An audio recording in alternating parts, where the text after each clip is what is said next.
L'autre fois, j'écoutais à la TV, puis il y avait un prof d'économie qui parlait. T'sais. Regarde, moi, en partant, prof d'économie, j'ai bien de la misère avec ça, OK? Si tu connais ça tant que ça, l'économie, comment ça se fait que t'es prof? Comment ça se fait que t'es pas sur une plage aux Bahamas en train de compter ton argent?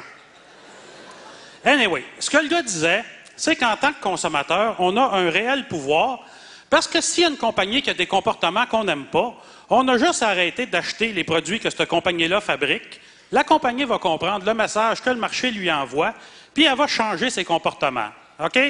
Ce qu'il disait, dans le fond, c'est que si ça va mal dans le monde, c'est à cause de nos choix de consommation. Puis il donnait l'exemple d'IKEA. IKEA exploite des enfants au tiers-monde, fait que si tu achètes du IKEA, tu cautionnes l'exploitation des enfants du tiers-monde. Moi, écoute bien. La dernière fois que je me suis ramassé chez IKEA, c'est ma blonde qui me l'avait demandé. Elle venait de me faire une pipe. Puis moi, ben, un coup, je suis venu, on dirait que je suis moins ostineux, tu sais.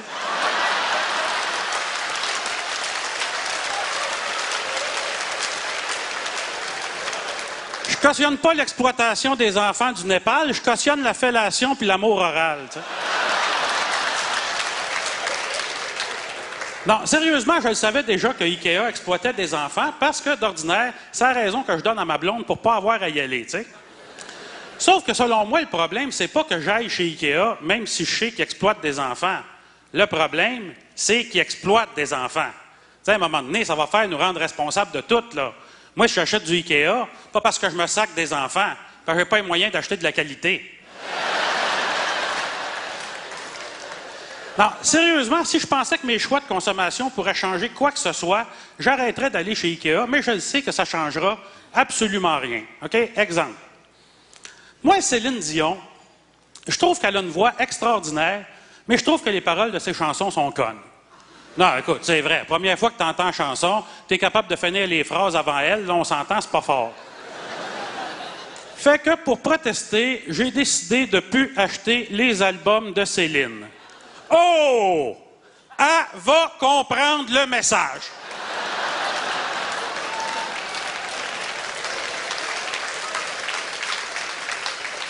Non, m'en tenir le temps qu'il faut, la tabarnak.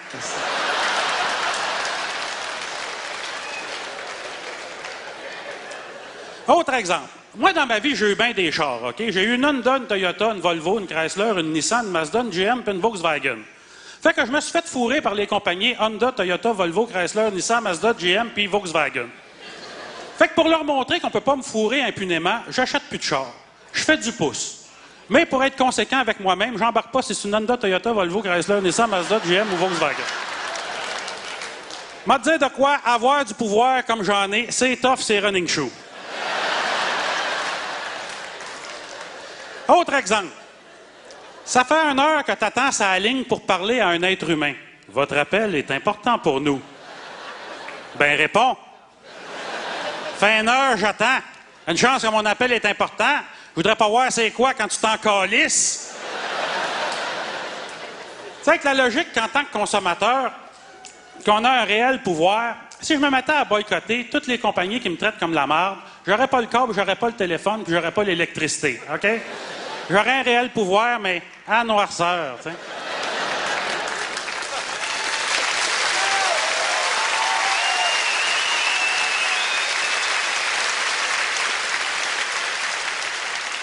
Non, sérieusement, arrêtez de me faire chier qu'on a du pouvoir. On n'en a pas pantoute, tu sais. Oui, mais si on se tient tous ensemble, on a du pouvoir. Tous ensemble, on est forts. Ben oui, tous ensemble, on a du pouvoir. Hey, tu joues à risque. Tu t'entends avec tes chums de ne pas t'attaquer. Ça prend 2 tours, puis ils se mettent à la gang, puis ils te sortent de la map. Imagine à cette heure, quand c'est pas un jeu, c'est la vraie vie, puis quand c'est pas des amis qui t'aiment, c'est des étrangers qui n'en ont rien à foutre de toi. Bonne chance. La solution, c'est qu'il faudrait que ça lui coûte plus cher de mal nous traiter que de bien nous traiter. OK?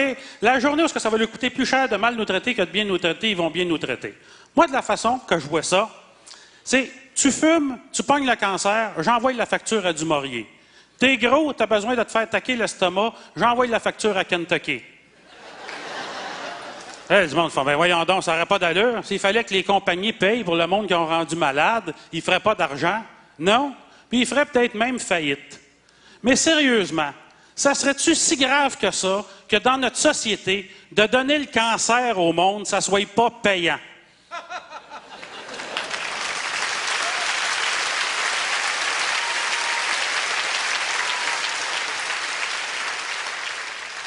Qu'est-ce qu'il faudrait, c'est que ça lui coûte plus cher de mal nous traiter que de bien nous traiter. Moi, quand ma blonde revient de chez le concessionnaire avec une facture de 250$ pour un changement d'huile, à cette heure, je chiale même plus. OK?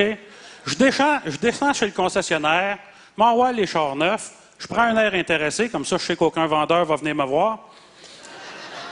Je m'assois dans un char, je regarde que personne ne me regarde, je sors un petit exacto, puis clac, un coup, c'est les sièges en cuir. Tiens, mon tabarnak, ça va t'apprendre à me fourrer. Moi, tu me fourres de 250, moi, je te fourre d'au moins 300. Moi, c'est pas intéressant de me fourrer. Anecdote.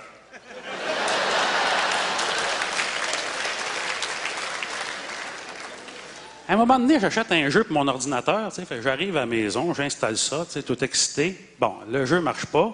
Je gosse toute la journée là-dessus, j'ai le temps, je suis auteur, tu sais. Ça marche pas plus, tu sais. Fait que je retourne au magasin, tu sais, puis je dis au gars, ben c'est ça, j'ai acheté un jeu ici, il marche pas, je voudrais me le faire rembourser. Le gars, il dit, mais mon pauvre monsieur, il n'y a pas de remboursement là-dessus. Il dit, ah non, comment ça? Ben, il dit, vous comprenez, ça serait bien trop facile, là.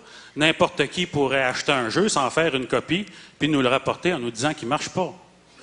Il dit, ouais, c'est vrai que c'est assez facile, tu sais. Mais tu sais, c'est assez facile aussi de vendre un jeu 70$ qui ne marche pas, puis quand je te le rapporte, tu me dis qu'il n'y a pas de remboursement là-dessus. Ça avec, c'est assez facile, tu sais. Pas une grosse balle en informatique, mais faire un jeu qui ne marche pas, même moi, je suis capable, câlisse de tronc.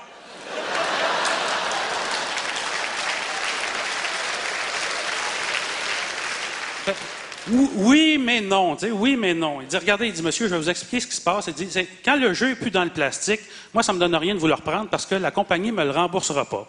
Fait qu'il dit, c'est vous qu'il faut qu'il appeliez la compagnie puis qu'il vous arrangez avec eux autres, en anglais, évidemment. Tu sais. Fait que c'est ça que je fais. Tu sais, j'envoie un email à la compagnie. Je dis, j'ai acheté un jeu, il ne marche pas. Tu sais, la compagnie me répond, envoyez-nous vos codes d'erreur. Fait que 4-5 emails plus tard, tu sais, la compagnie me dit, bon, on a trouvé c'est quoi le problème. C'est un des drivers qui n'est pas compatible avec votre motherboard. Puis, en tout cas, pour faire une histoire courte, le jeu ne marche pas. Fait que je leur envoie un email, je dis, fait que vous allez me rembourser. Ils m'ont plus jamais répondu. OK, je leur envoie des emails et ils ne me répondent plus. Bon. La compagnie est aux États-Unis, tu sais. Fait que c'est sûr, je ne suis pas pour descendre en Californie, aller varger dans le chaise à grands coups d'exacto, tu sais. À ce moment-là, il faut faire preuve d'un peu plus de créativité. Fait que qu'est-ce que j'ai fait? C'est que j'ai photocopié une coupe de pages du Coran, j'ai rempli une enveloppe avec de la farine, puis je leur ai posté ça.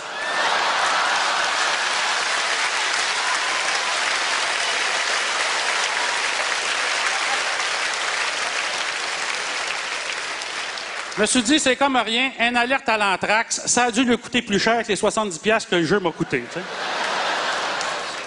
Puis mon autre bozo qui m'a dit que quand le jeu était plus dans le plastique, que la compagnie ne remboursait pas, je suis retourné le voir, j'ai sorti mon exacto, puis je me suis mis à ouvrir tous ces emballages de plastique, devant lui, un par un. Clic, clac, clic, clac. Je me suis dit, hein, qu'est-ce que tu veux bien qu'il fasse? Qu'il appelle la police? Ben, c'est ça qu'il a fait. Fait que là, il y a un char de police qui a le siège en arrière tout déchiré.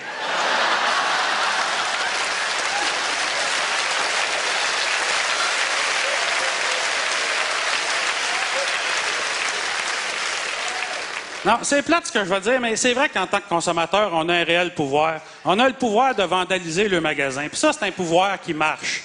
Parce que ça, même ceux qui font du commerce ont les capacités intellectuelles de comprendre ça. Si tu me fourres, tu vas perdre de l'argent. OK?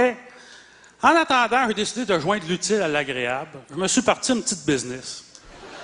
Je répare des sièges en cuir.